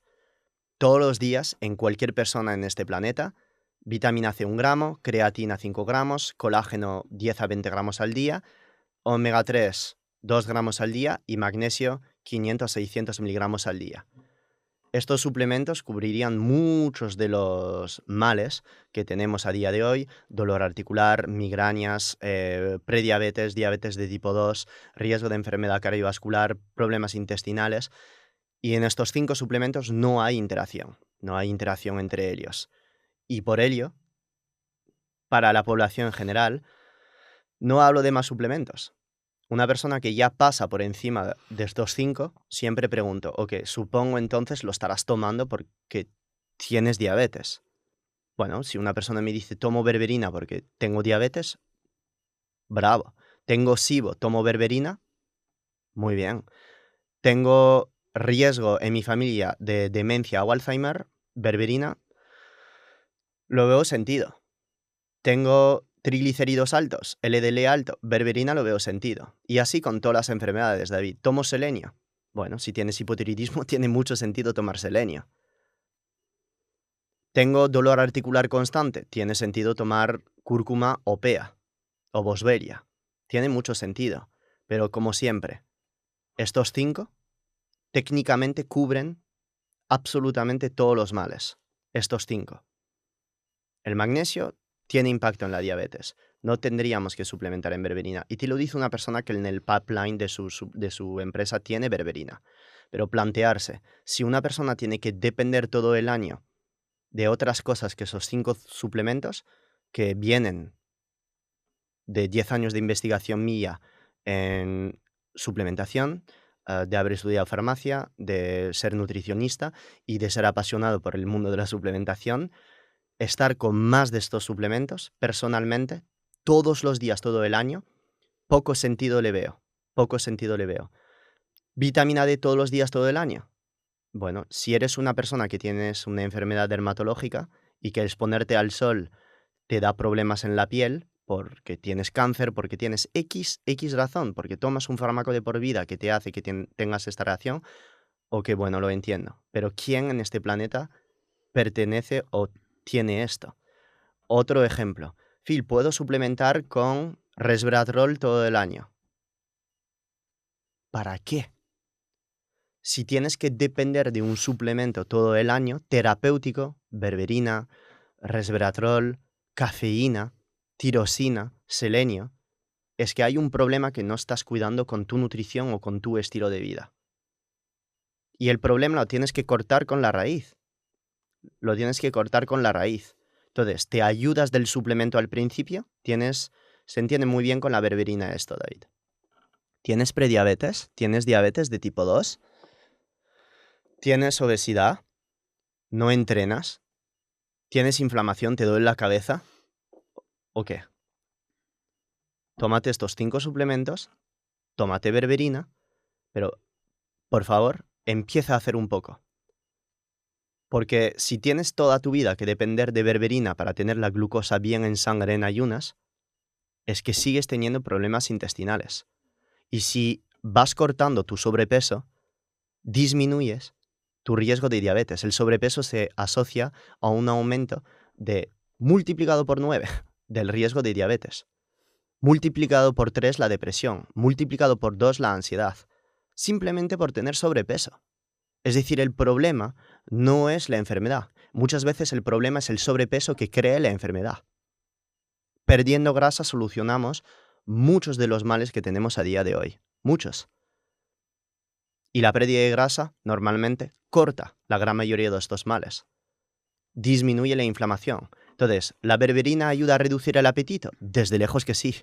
La berberina ha demostrado sensibilizar a la insulina, reducir los niveles de hemoglobina glicada, de triglicéridos, subir los niveles de HDL, ser un potente antiparasitario, antimicrobiano, a igualdad de efectividad de la rifaximina, que es el antibiótico que damos en primera línea para el SIBO. La respuesta es sí. La berberina, a ser un polifenol, tiene también una acción a nivel cerebral, inhibiendo lo que llamamos las enzimas acetilcolinesterasa, que son estas enzimas que disminuyen los niveles de acetilcolina, un neurotransmisor que disminuye en poblaciones como Alzheimer, como demencia, y por eso perdemos la memoria. Entonces tenemos a berberina, que es un polifenol, como el ginkgo biloba, que puede ayudar a ello, a reducir el riesgo de demencia. Entonces, claro, Yo te cuento berberina y vas a decir, pero, o sea, quiero berberina ya. Eso me va a venir bien para el intestino, para la glucosa, para la cabeza, y además me estás diciendo que corta el apetito, coño, pero esto es un fármaco. Claro, es que la diferencia entre un fármaco y un suplemento es política. Es una persona en la agencia de medicamento que todavía considera esta planta como un suplemento. Hasta un día donde llegarán y dirán que la berberina ya no es suplemento y pasa a ser fármaco porque están viendo que esto tiene más efecto que el fármaco. Lo que ha pasado con la N-acetilcisteína, increíblemente muy cerca de la pandemia, en Estados Unidos, donde se ha prohibido su venta como suplementos. ¡Qué curioso! ¡Qué curioso! Y lo mismo acabarán haciendo con la vitamina D. Y lo mismo han hecho con muchos suplementos recientemente, como la Mucuna pruriens, que es un suplemento que sube los niveles de dopamina en sangre, que es muy efectivo en hipotiroidismo y que ayuda a eliminar síntomas depresivos. Y se ha eliminado del mercado de suplementos en Europa. Hay muchos suplementos así, David, que han sido retirados por los gobiernos por su muy alta efectividad. Sin embargo, como digo a todos mis alumnos, si tienes que estar dependiendo de un suple para mantener un rango en la analítica específico y no has sido diagnosticado por un médico de tal tipo de patología, médico bien formado obviamente, no veo la necesidad de usar otros de estos 5 suplementos. Y te lo dice una persona, literalmente, que tiene una batería de suplementos en su empresa. Lo que hay que hacer es comprar el suplemento, lo compramos, lo tomamos 8 semanas, en un caso de superfórmulas que podamos tener, o de vitamina D, chequeamos nuestra analítica, vemos nuestros síntomas, metemos nutrición, metemos ayuno cada vez que sea posible, y luego miramos analítica, luego miramos síntomas. Pero otra cosa de estos 5 suplementos, todos los días, todo el año, sin parar, complicado. Me dices que tienes una patología de absorción de hierro o de almacenamiento de hierro y que tienes de por vida que estar suplementado con hierro. Se entiende. Tienes una patología diagnosticada por médico que hace que te tengas que suplementar en hierro. Muy bien, súper. Pero ¿has intentado a lo mejor llevar este hierro desde la alimentación? Siempre preguntarse este tipo de preguntas. Lo mismo con el hipotiroidismo, David. Me han dicho que tengo hipotiroidismo. Pasemos, para dar otro ejemplo, a la medicación. Tengo hipotiroidismo, tengo la TSH en 4. TSH, que es una hormona precursora de la síntesis de T4 y T3. El médico me ha dado Utirox. Me ha dicho que esto es de por vida. Pero tengo hipotiroidismo por genética, cosa que es probable 1% de las veces, o tengo hipotiroidismo porque mi estilo de vida, mi alimentación, me ha llegado a tener hipotiroidismo. Y es muy probable que estas series de acciones me han llevado a tener hipotiroidismo. El hipotiroidismo se debe claramente a una falta nutricional de selenio, de magnesio, de hierro y de yodo. Nutrientes que están en mariscos, pescados azules, carne, órganos. Le sumas el estrés, que eleva de forma crónica los niveles de cortisol, te hace resistente a la testosterona, tienes sobrepeso que exacerba todavía más la inflamación crónica de bajo grado, esto se exacerba desde el intestino hasta la tiroides, tienes intestino permeable, a esta tiroides además le añades el estreñimiento, cada vez vas absorbiendo menos minerales y te diagnostican de hipotiroidismo, tómase usted Utirox y de por vida porque esto no se revierte. Uno, se revierte porque si cambias tu nutrición, una nutrición cetogénica mediterránea, más sol, pierdes grasa, puedes meter ayuno intermitente, eso, que hay muchas maneras de perder grasa, David, no estoy diciendo que con dieta vegana no se pueda, podéis perder grasa con cualquier tipo de dieta, pero una dieta que sacie, que ayude a perder grasa, que tenga efectos antiinflamatorios a nivel intestinal, que no te haga pensar en carbohidratos todo el día, combinado con ayuno intermitente desde lejos, que podría ayudar a tu tiroides. ¿Me explico, David? Es decir, depender de un fármaco toda tu vida es la misma explicación que depender de un suplemento toda tu vida. Ojito, no estoy diciendo en un paciente aquí con cáncer o en un paciente que esté diagnosticado con una enfermedad genética que no se tenga que medicar, pero es la misma explicación. Si tomo una molécula exógena y tengo que depender de esta molécula exógena toda mi vida, ¿estoy realmente tratando el problema de raíz? Otra cosa es ver la suplementación como optimizo mi vida con la suple. ¡Wow! No me han diagnosticado de patologías, ni articulares, ni envejecimiento prematuro. Voy a tomar colágeno porque quiero simplemente ver mi cabello brillar más, menos arrugas, y uso la suplementación para optimizar lo que ya tengo. Mejorar la calidad de mi sueño, tomo magnesio. Disminuir ligeramente mis triglicéridos en sangre y mi LDL, tome omega 3. Mejorar el dolor articular que llevo cuando entreno demasiado, pues puedo tomar colágeno hidrolizado. Tengo leves síntomas ansiolíticos y depresivos y tengo cansancio crónico, pues tomo creatina. No cubro todos los días verduras y frutas, pues tomo vitamina C porque optimizo lo que ya estoy haciendo. ¿Y qué significa optimizar? Realmente optimizar a día de hoy, 2025, es complicado, porque significaría que todos los días te haces una analítica para optimizar. Cuando hablo de optimizar, es simplemente saber leer estos síntomas subjetivos que tenemos todos los días y saber compensarlo con la suplementación. Esto es optimizar. Quiero tener la piel más brillante, perder menos el cabello. Hostia, pues tengo estudios que me dicen que con el colágeno hidrolizado se puede obtener, pero no tengo una enfermedad grave de alopecia que me haga perder el cabello. Bueno, tomo suplementos porque no quiero eso. Es decir, la suplementación no es solo tratar enfermedades. Está también aquí para compensar una dieta que pueda en el papel parecer saludable y cubrir cosas que no se hacen con la alimentación. Phil, un poco para cerrar, que ya llevamos casi 2 horas hablando aquí, me gustaría saber si a día de hoy tú consideras entonces, visto todo lo que hemos hablado, que toda la población se debería suplementar, sobre todo aquella que no tiene hábitos de vida saludables. Pero teniendo en cuenta que luego a través de una alimentación incluso saludable no vas a conseguir todos los requerimientos de esos Sí. nutrientes esenciales. Con la alimentación puedes cubrir todos los nutrientes. Si la persona no tiene migraña, no tiene ansiedad, no tiene problemas digestivos, no tiene problema con la tiroide, tiene una libido espectacular, gana masa muscular, se recupera bien después de sus entrenamientos, está feliz durante todo su día, mantiene el foco, O ah, sea, nadie. seguir haciendo lo que estáis haciendo. Realmente me encantaría conoceros.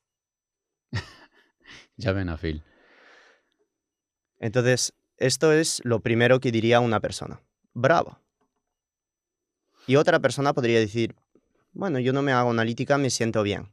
Bueno, a lo mejor tienes algo, no lo sabes. O mi abuela nunca tomó magnesio y tiene 100 años. Sí, la mía Ah, también. Va a cumplir 100 años en febrero de 2026. Está de puta madre. y nunca tomo magnesio. Y no tomó nunca magnesio y está ahí. Esto es lo que llamamos en razonamiento lógico una falacia, básicamente, de uso un dato anecdótico para generalizar a toda la población. Es decir, no es porque tienes un primo o una abuela o una tía que haya llegado así sin hacer las cosas, que es debido a que no ha hecho las cosas que ha llegado hasta ahí. Es decir, estamos estableciendo una conclusión con falta de variables que me permita llegar a esta conclusión. No es porque una anécdota tenga esta vida que esta anécdota se generalice a todo el mundo. Claro. Para eso tenemos la ciencia, para poder sacar conclusiones con métodos y que luego nosotros, profesionales de salud, estemos minimizando la cantidad de tonterías que se podrían decir en un podcast. Por lo menos yo es mi modus operandi. No me baso en mi abuela, que va a cumplir 100 años y que ahora está suplementado con magnesio, con omega 3 y que le cuido la nutrición y que está increíble, pero yo no voy a decir, mi abuela ha estado midiendo sus cetonas en el año 1936 y tomando magnesio quelado en el año 1945, después de que Franco haya salido del gobierno. Pues no tengo esta pretensión absurda, no la tengo. Y pienso que es lo que tendríamos un poco que preguntarnos cada vez más, de todos tenemos un primo y todos tenemos una tía o un amigo que no toma nada y está espectacular. Bueno, supongo que eres un médico, ves todas sus analíticas, vives con él, también eres su pareja para ver un poco la calidad de los orgasmos que tiene también, si se despierta cada día. ¿Me explico, David? Una Sí, cosa es sí. la ciencia y otra cosa son las cosas que podemos hablar en un bar o algo así. Entonces, para divulgar, siempre será mejor saber contrastar lo que yo aprendo de mis alumnos, lo que aprendo de médicos que formo y los estudios que leo. Entonces, lo que sale de aquí es contrastar la experiencia y la teoría y dar lo que sé de lo alto de mis pronto 34 años y probablemente en 2 años saldrá otra cosa de mi boca, y cuando diré otra cosa diferente, lo que haré es decir: "Me equivoqué en esto, he cambiado mi opinión sobre el colágeno, la creatina", y diré claramente que me equivoqué, como lo he hecho muchas veces desde que me conoces, sobre las grasas saturadas, por ejemplo, la panceta, la tocineta y etcétera, cosas que me equivoqué en el pasado. Nada, mil gracias por haberte venido, Phil, como siempre, y haber compartido el conocimiento que tienes en suplementación. Gracias a ti, David, como siempre. Dios te bendiga.